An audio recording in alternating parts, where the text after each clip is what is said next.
മാസങ്ങൾക്ക് മുൻപ് വരെ കേരള ഗവർണറും നമ്മുടെ പിണറായി വിജയനും തമ്മിൽ നിരന്തര കലഹമായിരുന്നു. പിന്നീട് ഒരു ഗവർണറിൻ്റെ മാറ്റമുണ്ടായി, ആർലേക്കർ ചുമതലയേൽക്കുന്നു. പക്ഷേ ഇപ്പോൾ കാണുന്നത് വലിയ മാറ്റമാണ്. ഈ ഗവർണറെ പുകഴ്ത്തുകയാണ് ഇപ്പോൾ പിണറായി വിജയൻ്റെ പ്രധാന പരിപാടി. അതെന്ത് അത്ഭുതമാണ് ഇങ്ങനെ സംഭവിക്കുന്നത്? അതിന് നിരവധി കാരണങ്ങളുണ്ട്. വെറും പുകഴ്ത്തലല്ല, വാനോളം പുകഴ്ത്തലാണ് വാസ്തവത്തിൽ. ഇപ്പോൾ നമുക്കറിയാം, കഴിഞ്ഞ ദിവസം ഈ സുപ്രീം കോടതി തമിഴ്നാട് ഗവർണർ ബില്ലുകൾ പിടിച്ചു വയ്ക്കുന്നതിനെതിരെ ആ ഹർജി പരിഗണിക്കുകയും അതിലൊരു ഉത്തരവിടുകയും ചെയ്തു. ഇങ്ങനെ അനന്തമായിട്ട് ബില്ലുകൾ പിടിച്ചു വെക്കാൻ പാടില്ല, 3 മാസത്തെ കാലപരിധിയൊക്കെ നിശ്ചയിച്ച് സുപ്രീം കോടതി തന്നെ അങ്ങ് നിയമം നിർമ്മിച്ച് വിധി പറയുകയായിരുന്നു. അത് രാഷ്ട്രപതിക്ക് പോലും ഒരു സമയപരിധി നിർണ്ണയിക്കാൻ സുപ്രീം കോടതി തയ്യാറായി എന്നുള്ളതാണ് അതിനകത്തുള്ള ഏറ്റവും ശ്രദ്ധേയമായ കാര്യം. എന്തായാലും ആ വിഷയത്തിൽ ഏറ്റവും ആദ്യം അതിനെതിരെ പ്രതികരിച്ചത് കേരള ഗവർണർ രാജേന്ദ്ര ആർലേക്കറാണ്. അദ്ദേഹം ഭരണഘടന ചൂണ്ടിക്കാട്ടി വളരെ വ്യക്തമായി സുപ്രീം കോടതിയുടെ അധികാര പരിധി എന്താണ് എന്ന് വിശദമാക്കിക്കൊണ്ട് ആണ് അദ്ദേഹം പ്രതികരിച്ചത്. അതിൽ അദ്ദേഹത്തിൻ്റെ സ്റ്റാൻഡ് പറഞ്ഞു, നിലപാട് പറഞ്ഞത്.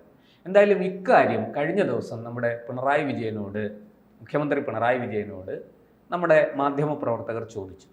അപ്പോൾ മുഖ്യമന്ത്രി വളരെ ചിരിച്ചുകൊണ്ട് പറഞ്ഞത്, എല്ലാ കാര്യത്തിലും രാഷ്ട്രീയമുണ്ടല്ലോ.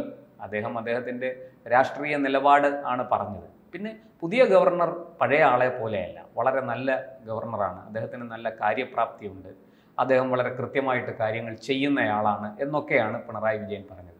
അത് എല്ലാവരെയും അത്ഭുതപ്പെടുത്തി. കാരണം കൃത്യമായിട്ടും ആരിഫ് മുഹമ്മദ് ഖാൻ ഒരു RSS പശ്ചാത്തലമുള്ള RSSൽ കൂടെ വളർന്നു വന്ന ഒരാളല്ല. അദ്ദേഹം കോൺഗ്രസ്സുകാരനായിരുന്നു.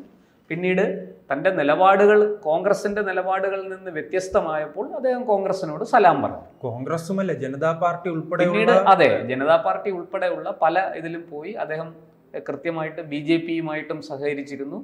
എന്നിട്ടാണ് അദ്ദേഹം പിന്നീട് കേരള ഗവർണറായിട്ട് വരുന്നത്. പക്ഷേ നമ്മൾ മനസ്സിലാക്കേണ്ട ഒരു കാര്യം, ആരിഫ് മുഹമ്മദ് ഖാൻ ഏതൊക്കെ പാർട്ടികളിൽ പ്രവർത്തിച്ചോ അപ്പോഴൊക്കെ അദ്ദേഹത്തിൻ്റെ നിലപാടിൽ മാറ്റം വന്നില്ല.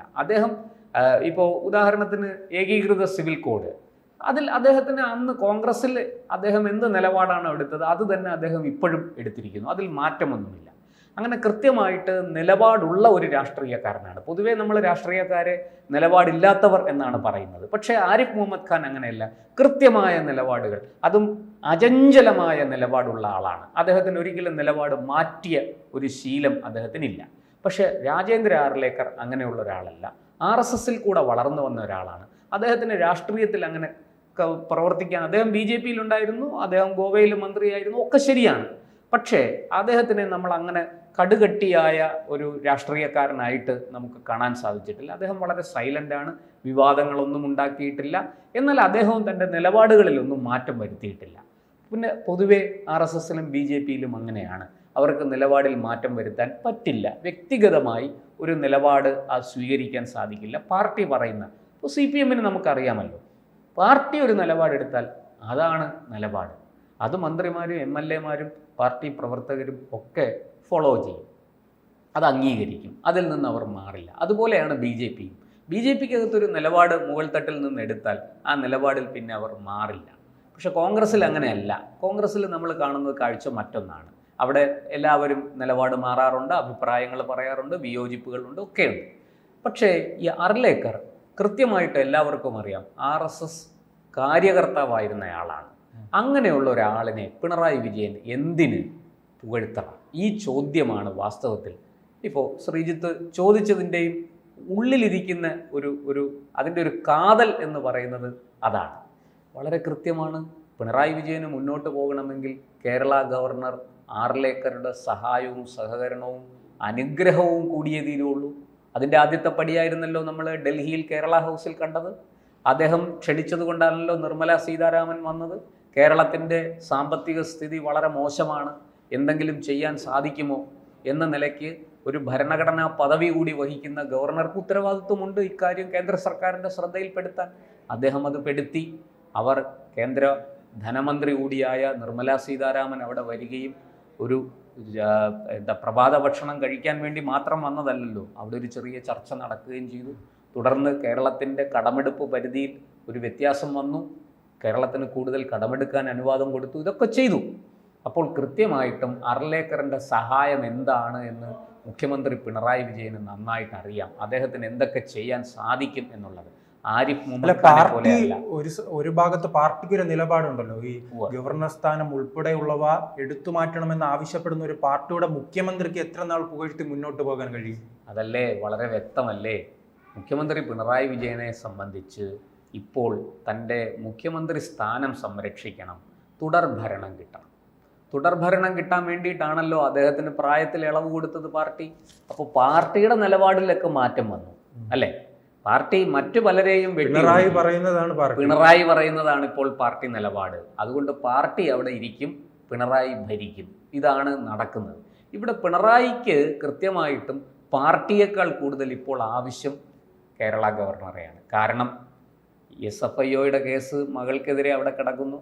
അത്യാവശ്യം ഒരു മാസത്തേക്ക് ഇളവ് കിട്ടി എന്നേ ഉള്ളൂ. പക്ഷേ അതുകൊണ്ട് കേസ് മാഞ്ഞു പോയിട്ടൊന്നുമില്ലല്ലോ. ഇനി CBI അന്വേഷണത്തിന് നോട്ടീസ് അയച്ചിരിക്കുകയാണ് മറുപടി കൊടുക്കാൻ. CBI അന്വേഷണത്തിനൊരു ഹർജി ചെന്നിട്ടുണ്ട്, അതിന്മേൽ നോട്ടീസ് വന്നിരിക്കുകയാണ് ഇപ്പോൾ. അപ്പോൾ അവിടെയും കൃത്യമായിട്ട് ഗവർണറുടെ സഹായം വേണ്ടി വരും. ഇനി കാരണം എന്താണെന്ന് വെച്ചാൽ മുഖ്യമന്ത്രി അടക്കമുള്ളവരെ പ്രോസിക്യൂട്ട് ചെയ്യണമെങ്കിൽ, അവർക്കെതിരെ കുറ്റപത്രം കൊടുക്കണമെങ്കിൽ, അവർക്കെതിരെ എന്തെങ്കിലും തരത്തിൽ അന്വേഷണം നടക്കണമെങ്കിൽ, മുഖ്യമന്ത്രിയെ ചോദ്യം ചെയ്യണമെങ്കിൽ പോലും ഗവർണറുടെ അനുമതി വേണം. അതൊരു വലിയ കാര്യമാണ്. പിണറായി വിജയന് അറിയാം ഗവർണറുടെ വലിപ്പം എന്താണ് എന്നുള്ളത്. അതുകൊണ്ട് തന്നെ അദ്ദേഹം അർലേക്കറിനെ ആ രീതിയിൽ തൊഴുതു വണങ്ങി നിൽക്കുമെന്ന് തീർച്ചയാണ്. അതുപോലെ ഇപ്പോഴിതാ കേരള സർക്കാരിൻ്റെ ഏതാണ്ട് 4-5 ബില്ലുകൾ ഇനി വരാനുണ്ട്. ഇപ്പോൾ ഈ കഴിഞ്ഞ സമ്മേളനത്തിൽ പാസ്സായ ചില ബില്ലുകൾ കഴിഞ്ഞ ദിവസം അവിടെ എത്തി, ചൊവ്വാഴ്ച.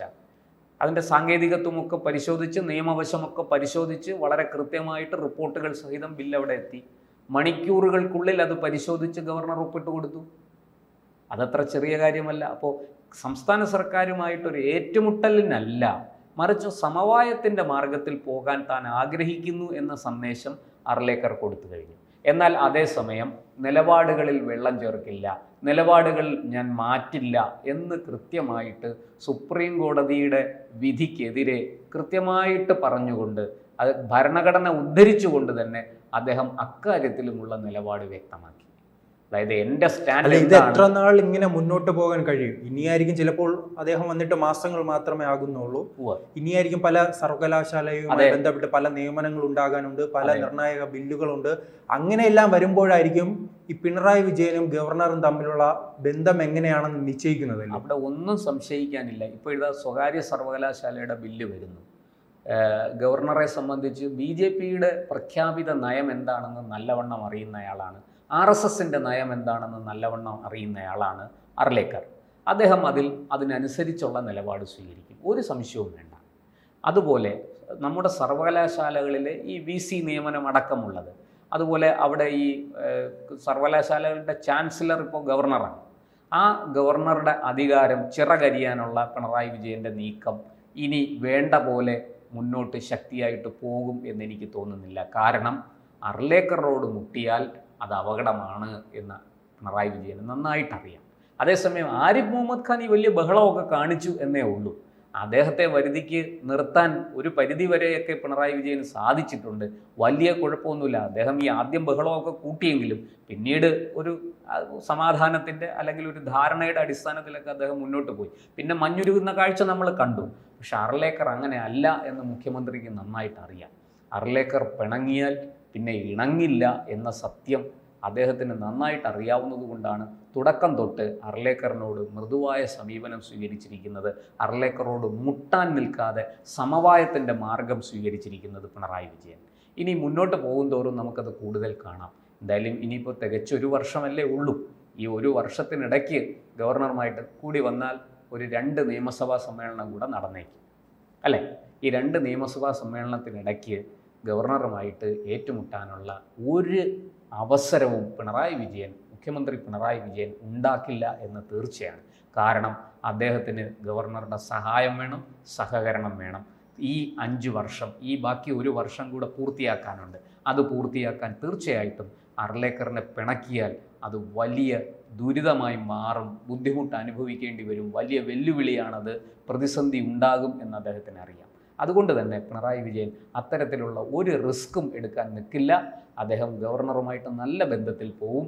ഗവർണറെ പരമാവധി സഹകരിപ്പിക്കാൻ, ഗവർണറുടെ സഹായം തേടാൻ ഒക്കെ അദ്ദേഹം ശ്രമിക്കുകയുള്ളൂ. ഒരു വെല്ലുവിളിയും അദ്ദേഹം സൃഷ്ടിക്കില്ല എന്ന് തീർച്ചയാണ്. അതിൻ്റെ ഒരു സാമ്പിൾ വെടിക്കെട്ടാണ് നമ്മളിപ്പോൾ കണ്ടത് എന്ന് പറയാം. ഈ ഗവർണറെ പുകഴ്ത്തിയതും മുൻ ഗവർണറെ പോലെ അല്ല എന്ന് പറഞ്ഞതും ഒക്കെ അതിൻ്റെ ഭാഗമാണ്. അദ്ദേഹത്തിൻ്റെ രാഷ്ട്രീയം പറഞ്ഞു എന്ന് പിണറായി പറയുമ്പോൾ അതിനകത്ത് നമുക്ക് മനസ്സിലാക്കാനുണ്ട്, പിണറായിയുടെ രാഷ്ട്രീയം അതുമായിട്ട് ചേർത്ത് നിർത്താനേ പിണറായി ശ്രമിക്കുകയുള്ളൂ. അതുകൊണ്ട് തന്നെ മറ്റ് ഈ പറയുന്ന ഒരു ഏറ്റുമുട്ടലൊന്നും നമുക്ക് പ്രതീക്ഷിക്കേണ്ട. കൃത്യമായിട്ടും അർലേക്കറുടെ വലിപ്പം മനസ്സിലാക്കി, അർലേക്കറുടെ ഗൗരവം എന്താണെന്ന് മനസ്സിലാക്കി അതിനനുസരിച്ച് നിലപാടുമായിട്ട് പിണറായി വിജയൻ അദ്ദേഹവും അദ്ദേഹത്തിൻ്റെ സർക്കാരും മുന്നോട്ട് പോകുമെന്ന് തീർച്ചയാണ്.